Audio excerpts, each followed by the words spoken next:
चलिए, पिछले क्लासेस में हम लोगों ने बीएसटी 2 लेसन हम लोगों ने पढ़ लिया था और आज हम लोग क्या पढ़ने वाले हैं। आज बिजनेस स्टडी में हम लोग लेसन 3 करने वाले हैं। 11 क्लास का है ये। और देखिए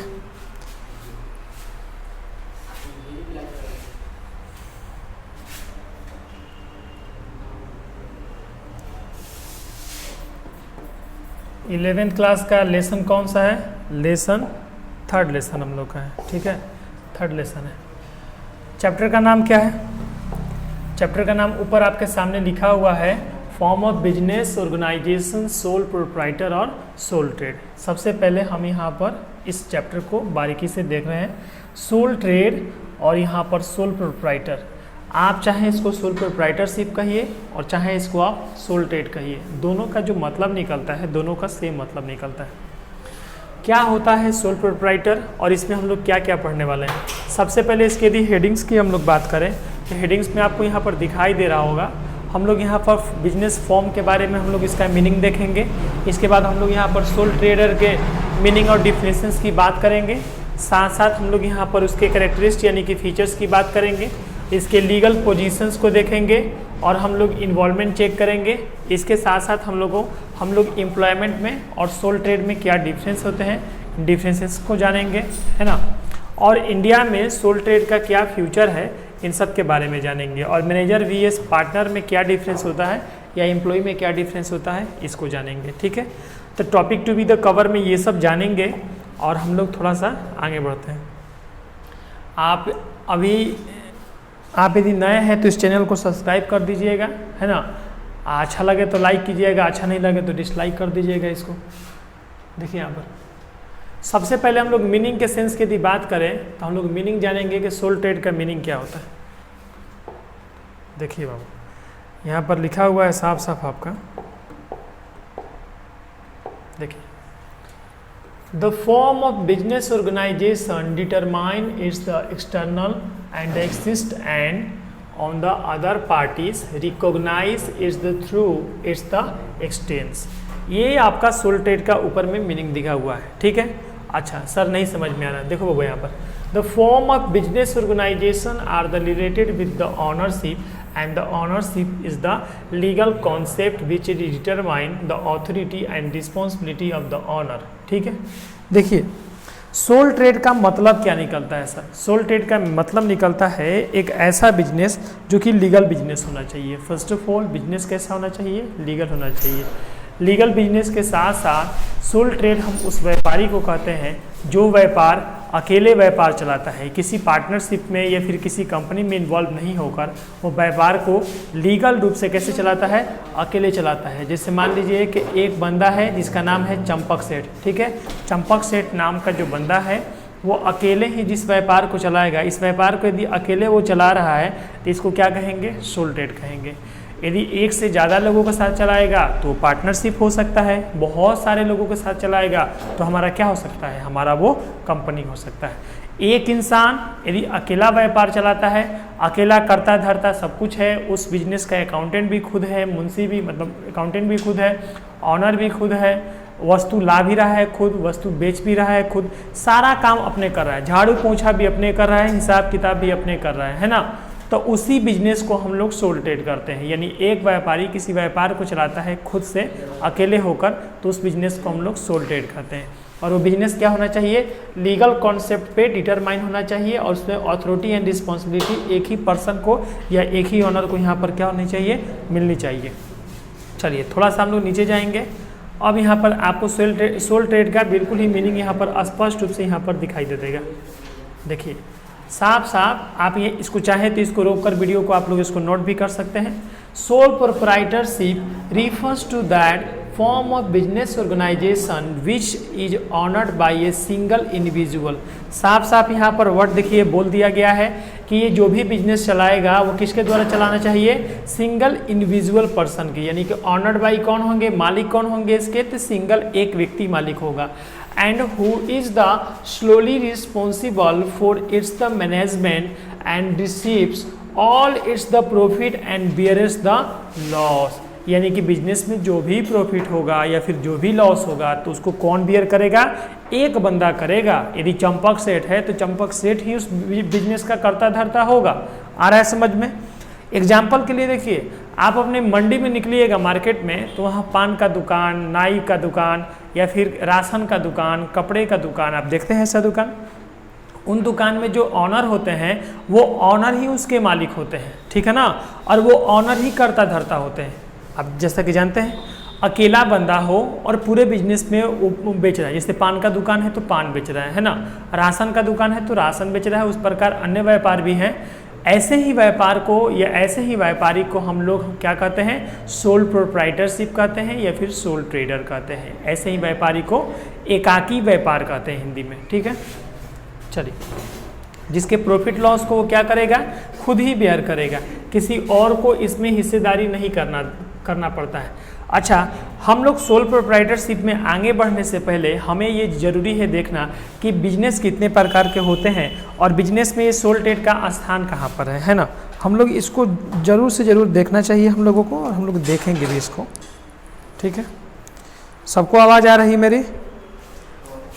ठीक है, देखो भाई यहाँ पर type form of business organization. Business organization को 3 सेक्टर में बांटा गया है। एक हमारा सबसे पहले हो जाता है प्राइमरी सेक्टर, सेकेंड वन हमारा public sector and third one हमारा ज्वाइंट सेक्टर। सबसे पहले जानेंगे कि प्राइवेट सेक्टर क्या होता है। देखिए, निजी रूप से कोई भी व्यापार किया जाता है तो उसको हम लोग प्राइवेट सेक्टर ही कहते हैं। जैसे कोई प्राइवेट कंपनी है, वो वर्क कर रही है, उससे प्रॉफिट अर्न कर रही है, ऐसे कंपनी को हम लोग प्राइवेट सेक्टर कहेंगे। पब्लिक सेक्टर सर किसको कहेंगे, जो गवर्नमेंट कंपनी है या सार्वजनिक रूप से जो काम चल रहा है वैसे कंपनी को हम लोग पब्लिक कंपनी कहेंगे। जैसे एक सरकारी बस होता है और एक प्राइवेट बस होता है, तो प्राइवेट वाले में एक निजी व्यक्ति द्वारा वो चलाया जाता है, तो वो कैसी व्यापार होती है, वो हमारी प्राइवेट सेक्टर होती है। और यही सरकारी बस हुआ तो हमारा कौन सा सेक्टर हो जाएगा, पब्लिक सेक्टर हो जाएगा। ठीक उसी प्रकार यदि गवर्नमेंट ऑर्गेनाइजेशन हो तो वो हमारा पब्लिक सेक्टर होगा, और यदि हमारा प्राइवेट ऑर्गेनाइजेशन हो तो वो हमारा क्या होगा, वो हमारा प्राइवेट सेक्टर हो जाएगा। हॉस्पिटल की बात करें तो आप प्राइवेट हॉस्पिटल में भी गए होंगे और गवर्नमेंट हॉस्पिटल में भी गए होंगे। तो प्राइवेट हॉस्पिटल जो होते हैं वो हमारे प्राइवेट सेक्टर होते हैं, और जो गवर्नमेंट द्वारा संचालित किए जाते हैं जिस व्यापार को, उसे हम क्या कहते हैं, गवर्नमेंट सेक्टर कहते हैं, ठीक है। तो आई होप कि आपको ये समझ में आ गया होगा कि प्राइवेट सेक्टर में और पब्लिक सेक्टर में क्या अंतर है। और देखिए, अब यहाँ पर एक वर्ड निकल रहा है ज्वाइंट सेक्टर। तो ज्वाइंट सेक्टर किसको कहते हैं, प्राइवेट सेक्टर और पब्लिक सेक्टर यदि दोनों को मिला दिया जाए, दोनों को जोड़ दिया जाए और गवर्नमेंट की 51% की भागीदारी को निश्चित कर दिया जाए तो ऐसे व्यापार को क्या कहेंगे, ज्वाइंट सेक्टर कहेंगे।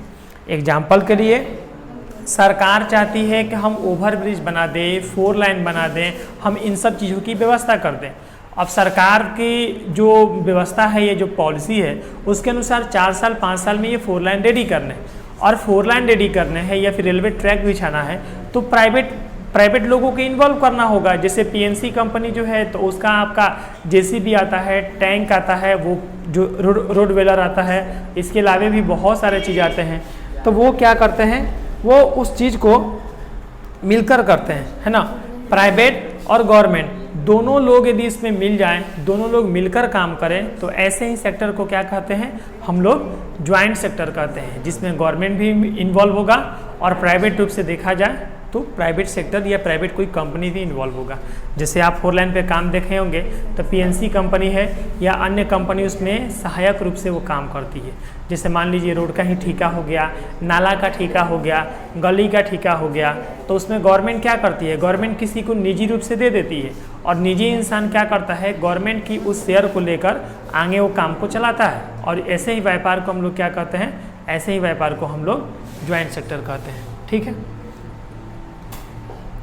बीच बीच में थोड़ा लाइट कभी कभी कट जाता है, उसके लिए ठीक है।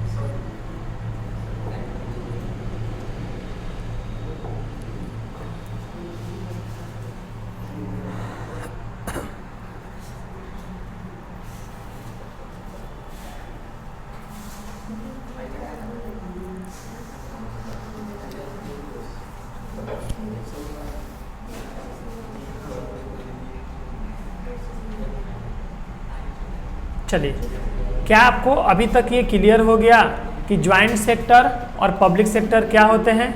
यदि आपको ये क्लियर हो गए तो बहुत अच्छी बात है। अब यहाँ पर हम लोग इस बात पर देखेंगे, ठीक है। देखो बाबा, पब्लिक सेक्टर को बांटा गया है कितने भागों में? पब्लिक सेक्टर को बांटा गया है 2 भागों में। एक हमारा नॉन इनकॉर्पोरेटेड और दूसरा हमारा कारपोरेटेड।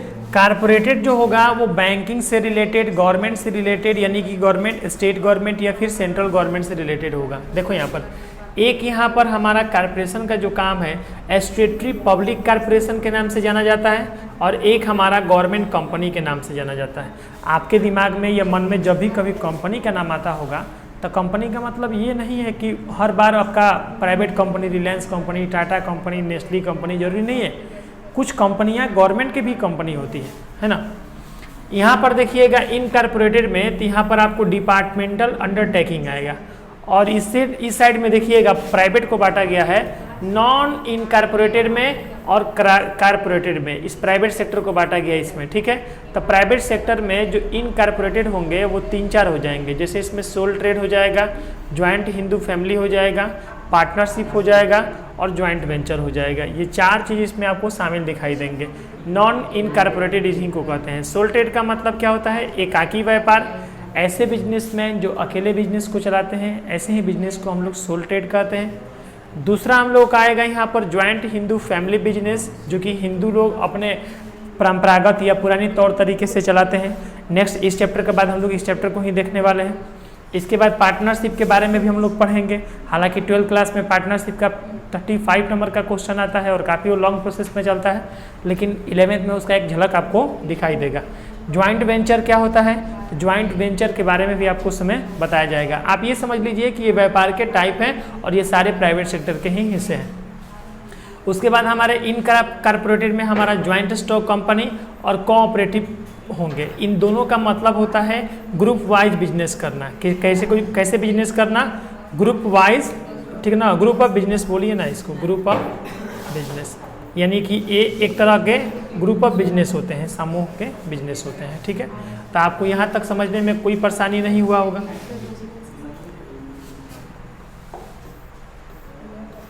देखिए, अभी हम आपको बताएं कि सोल ट्रेड क्या होता है। तो सोल ट्रेड में भी बहुत सारे यहाँ पर डिफिनेशंस दिए हैं, ठीक है ना। पहला डिफिनेशन इसका है C.W. Greensteinbro, ठीक है। ये कहते हैं कि the individual proprietorship is a business enterprises owned by and the individual who is usually the manage and the, ठीक है ना, provide of the business well as well the owner. एक ऑनर के द्वारा कोई बिजनेस यदि मैनेज, वो अपने बिजनेस का मैनेजर भी है, यूजुअली उसको उपयोग भी कर रहा है और इस बिजनेस को एंटरप्राइज की तरह रोल निभा रहा है, इंडिविजुअली कर रहा है, तो उसी को हम लोग क्या कहेंगे? उसी को हम लोग सोल प्रोप्राइटरशिप कहेंगे। दूसरा एग्जांपल देखिए, यहाँ पर ऐसे करके बहुत सारे डेफिनेशन है। आप इनमें से कोई भी, जैसे यहाँ पर H.L. हेनरी है, इसके बाद आपका जेम्स स्टेफेंसन है, इसके बाद यहाँ पर देखिए बहुत सारा एग्जाम्पल है।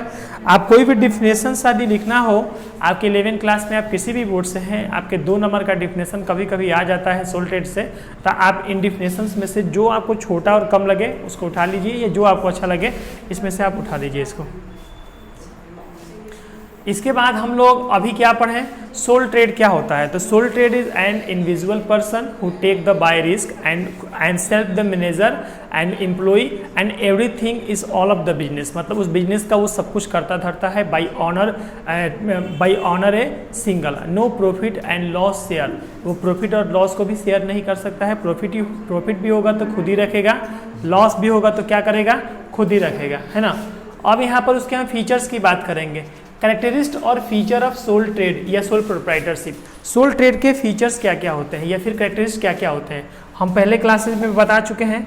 आपको जब भी फीचर या कैरेक्टरिस्ट आए तो उसकी विशेषताओं को बताना है। अब आपके अंदर भी विशेषता होगा, कुछ अच्छाई होगा तो कुछ बुराई भी होगा, और इन्हीं सब को मिलाकर क्या बनता है? विशेषता बनता है, ठीक है। तुम लोग पीछे चल जाओ, आपस में डिस्कस करो जाके, जाओ पीछे, ठीक है। देखो यहाँ पर सोल ऑनरशिप, सबसे पहले हम लिखेंगे की करेक्टरिस्ट और feature of sole trade of many type, या फिर ऐसे लिख सकते हैं कि the following are the major characteristic और फीचर ऑफ सोल ट्रेड। पहले लिखेंगे हम लोग सोल प्रोप्राइटरशिप के, सोल ऑनरशिप के बारे में लिखेंगे। सोल ऑनरशिप क्या होता है?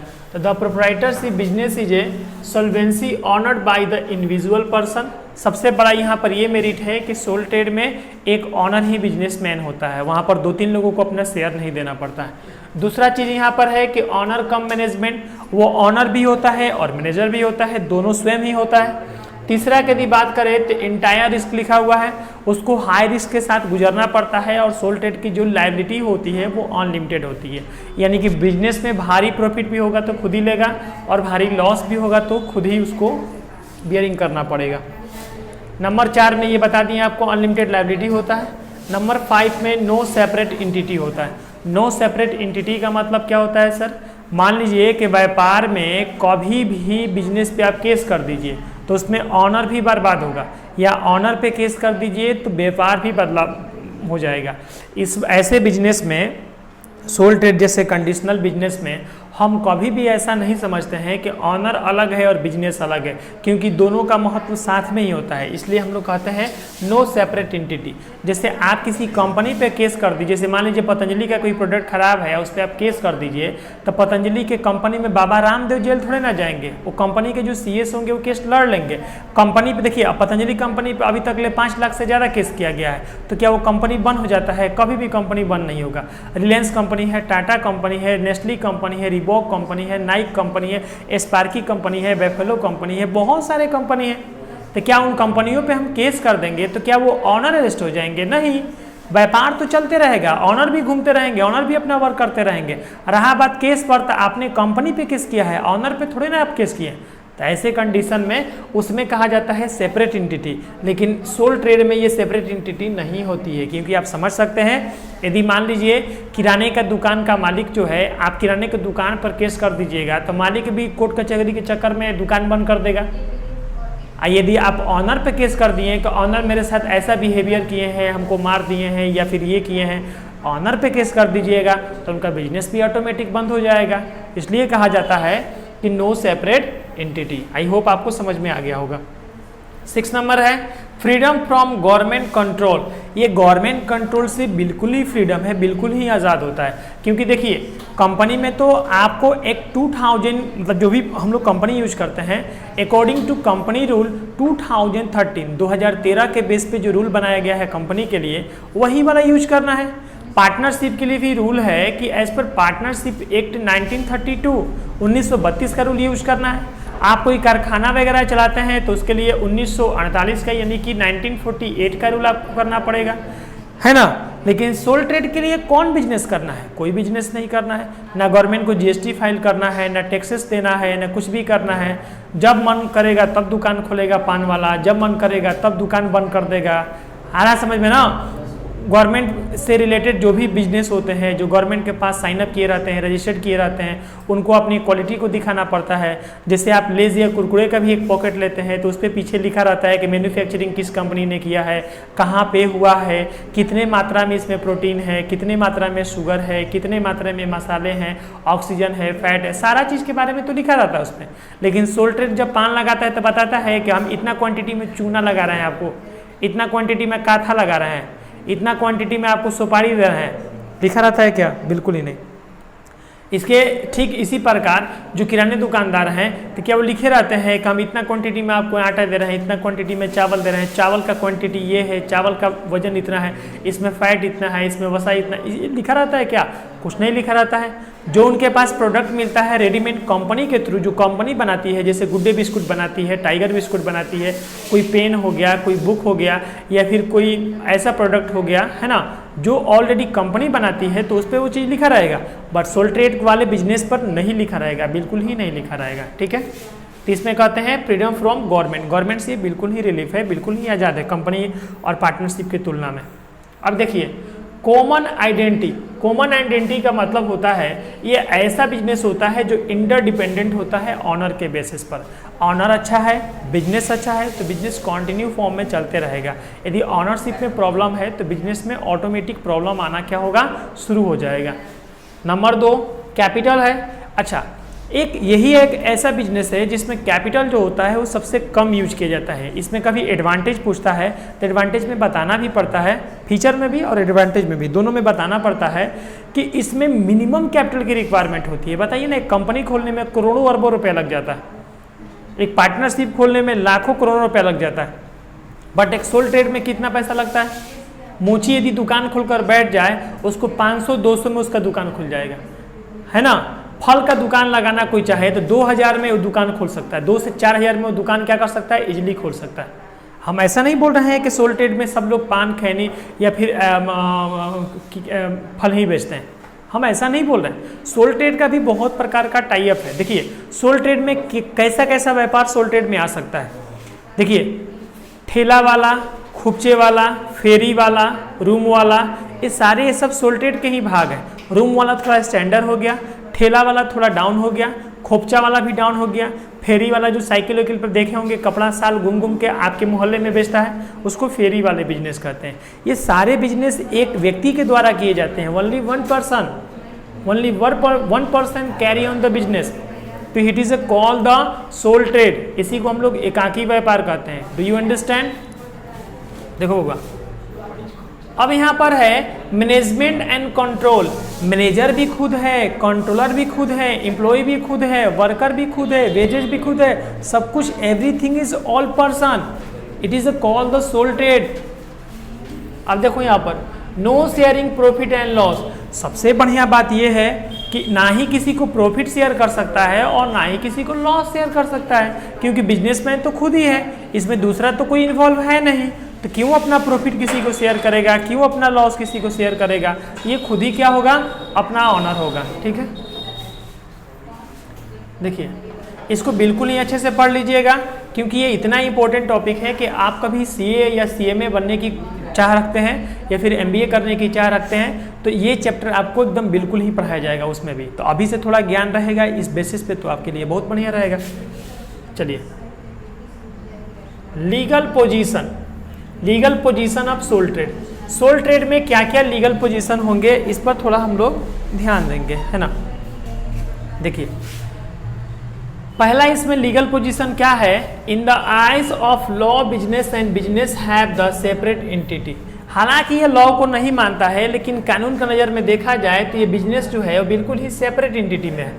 दूसरा है there is no legal distraction. इसमें कोई भी लीगल इंस्ट्रक्शन नहीं है, कोई लीगल कानूनी रूप से कोई विरोध नहीं है इस बिजनेस का कि आप ऐसा बिजनेस नहीं कर सकते हैं। In the establishment of business, इस बिजनेस को आप लीगली स्थापित कर सकते हैं, इस्टेब्लिश कर सकते हैं। 3 नंबर टॉपिक है a soul trader has the unlimited liability. एक सोल ट्रेडर के पास क्या होता है? अनलिमिटेड लायबिलिटी होता है। देखिए 2 वर्ड को समझ लीजिए यहाँ पर आज, अनलिमिटेड और एक होता है हमारा लिमिटेड। अनलिमिटेड और लिमिटेड जो होता है ये दोनों लायबिलिटी होती है। ठीक है, देखिए बाबू, अनलिमिटेड लायबिलिटी का जो सेंस निकलता है ना, जो मतलब निकलता है, तो इसका मतलब होता है कि आपके बिजनेस में घाटा लगे ना तो घर से भी पैसा डूब जाएगा, यानी कि आप घर द्वार खलिहान सब बेचकर भी उसका पूर्ति कीजिएगा।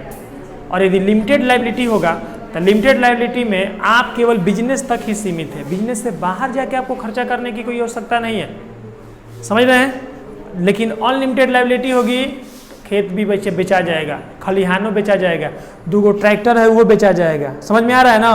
वैसे बिजनेस को हम लोग क्या कहेंगे? Unlimited liability. चलिए थोड़ा सा हम लोग इसमें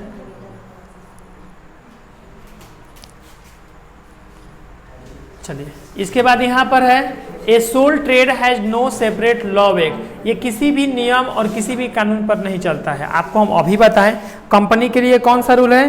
कंपनी अधिनियम 2013। पार्टनरशिप के लिए कौन सा नियम है? 1932। फैक्ट्री के लिए नियम है 1948।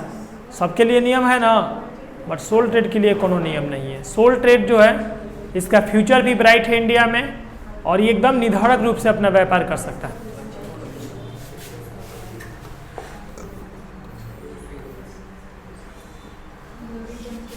Evaluation of this sole trade, ठीक है। यहां से हम लोग अब कल पढ़ेंगे एडवांटेज के बारे में और बाकी चीज़ों के बारे में कल पढ़ेंगे। जो भी हम पढ़ाए हैं उसको आप कॉपी पे लिख लीजिए, याद कर लीजिए, और यदि आपको नहीं समझ में आए तो आप कमेंट कीजिएगा सर ये टॉपिक में दिक्कत है, फिर से थोड़ा समझाइए, हम समझा देंगे। ठीक है।